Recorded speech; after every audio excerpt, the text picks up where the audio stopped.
मैंने सुना है मुल्ला नसरुद्दीन एक लिफ्ट में सवार था। एक महिला भी साथ में सवार थी, एक सुंदर महिला। नसरुद्दीन ने उससे कहा कि अगर आज रात मेरे पास रुक जाओ तो 5,000 रुपए दूंगा। वह महिला तो एकदम नाराज हो गई। उसने कहा, मैं अभी पुलिस को बुलाती हूँ। तुमने इस तरह की बात कही कैसे? नसरुद्दीन ने कहा, तो कोई बात नहीं है, 10,000 ले लेना। 10,000 सुनकर महिला ढीली पड़ गई। उसका गुस्सा कुछ कम हो गया। फिर नसरुद्दीन ने कहा, कुछ फिक्र न कर, पैसे की कोई कमी नहीं है, 15,000 दूंगा। उस महिला ने जल्दी से नसरुद्दीन का हाथ अपने हाथ में ले लिया। नसरुद्दीन ने कहा, और अगर 15,000 ना दूं तो चलेगा? इस पर वह महिला आग बबूला हो गई। उसने कहा, तुमने समझा क्या है मुझे?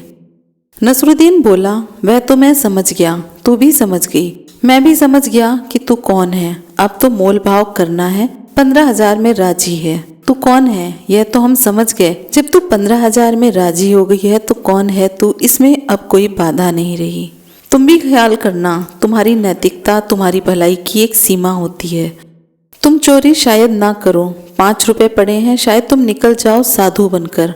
15 पड़े हैं तो भी शायद निकल जाओगे, लेकिन 15,000 पड़े हैं फिर तुम ठिठकने लगोगे। 15 लाख पड़े हैं फिर तुम क्या छोड़ पाओगे? तुम कहोगे, अभी साधुता छोड़ो। अब वह साधुता सस्ती पड़ रही है। जो पड़ा है वह ज्यादा काम है। यह साधुता फिर संभाल लेंगे।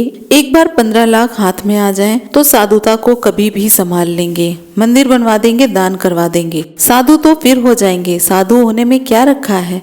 इस मौके को तुम ना छोड़ सकोगे। नैतिक आदमी की सीमा होती है, धार्मिक आदमी की कोई सीमा नहीं होती।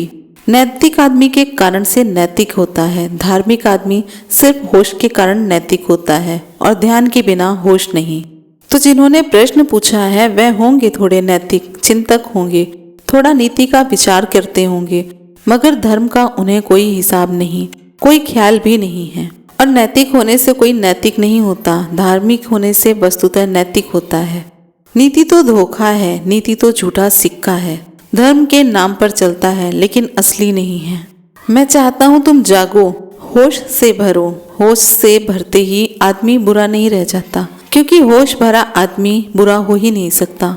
यह तो ऐसे ही है जैसे रोशनी जल गई और अंधेरा समाप्त हो गया। अब तुम दरवाजे से निकलोगे, दीवार से थोड़े ही निकलोगे। अंधेरे में कभी भी दीवार से निकलने की कोशिश की थी जरूर, टकरा भी गए थे, गिरे भी थे, फर्नीचर से भी उलझ गए, चोटें भी खाई थी, दूसरों को भी चोट पहुंचा दी थी, लेकिन अब रोशनी जल गई है। अब ना तो टकराओगे, न फर्नीचर पर गिरोगे, न सामान टूटेगा, न बर्तन गिरेंगे, न दर्पण फूटेगा, न दीवार से सिर टकराएगा। अब तो तुम सीधे निकल जाओगे, क्योंकि अब तो रोशनी है।